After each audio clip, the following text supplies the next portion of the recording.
Salam alaikum wa rahmatullah. Ici, on se trouve à Dhu al-Hulayfa, c'est le miqat. Lorsqu'on part de Médine pour aller à la Mecque, c'est là qu'on doit s'arrêter pour se mettre en état d'ihram, de sacralisation. Voilà, et ici, à Dhu al-Hulayfa, il y a une vallée qui passe, qui est juste derrière ici, derrière l'écart. Et plus loin, il y a un pont. La vallée, elle s'appelle la vallée d'Al-Aqiq. Et si je voudrais parler de ça aujourd'hui, c'est parce que le prophète sallallahu alayhi wa sallam, il a dit que cette vallée, elle était bénie. Dans un hadith, il dit « L'ange Gabriel m'a rendu visite, il était ici à Dhul Hulayfa, le prophète sallallahu alayhi wa sallam, et m'a ordonné de prier dans la vallée bénie. » Vous voyez, donc c'est ici qu'il a prié le prophète sallallahu alayhi wa sallam, et c'est pas rien, c'est une vallée qui est bénie par Allah subhanahu wa ta'ala, et donc il était important de le mentionner ici.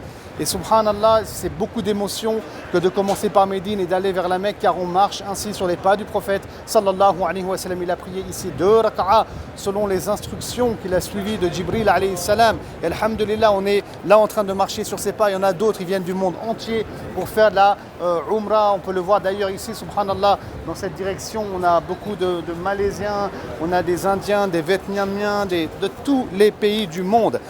Et aussi un jour, le prophète sallallahu alayhi wa sallam, il a dit, alors qu'il était à la mosquée avec ses compagnons, qui veut se rendre dans la vallée d'Al-Aqiq, dans la vallée d'Al-Aqiq, ici donc, et gagner 2 grosses chamelles. Et les compagnons, ils ont dit, Ya Rasulullah, mais qui peut refuser une telle offre? De refuser donc 2 grosses chamelles.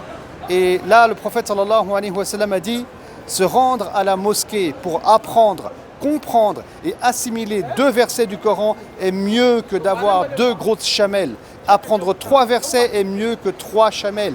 Et là, il y a une invitation, bien entendu, de se rendre à la mosquée pour apprendre le Coran, pour apprendre sa religion, pour comprendre sa religion et aussi pour méditer, pour qu'il y ait de la réflexion. Et tout ça, il y a une très grande récompense qui est offerte par Allah subhanahu wa ta'ala. Et enfin, sachez aussi que le prophète sallam, lorsqu'il était en expédition et qu'il revenait avec ses hommes, il s'arrêtait ici, à ce niveau-là, dans la vallée d'Al-Aqiq, qui s'étale du sud de Médine jusqu'au nord de Médine et à l'ouest de la ville, après les roches volcaniques. C'est une longue vallée. Et pourquoi il s'arrêtait? Afin que les familles, les épouses, les enfants, tout le monde se prépare à réceptionner les croyants qui revenaient d'expédition.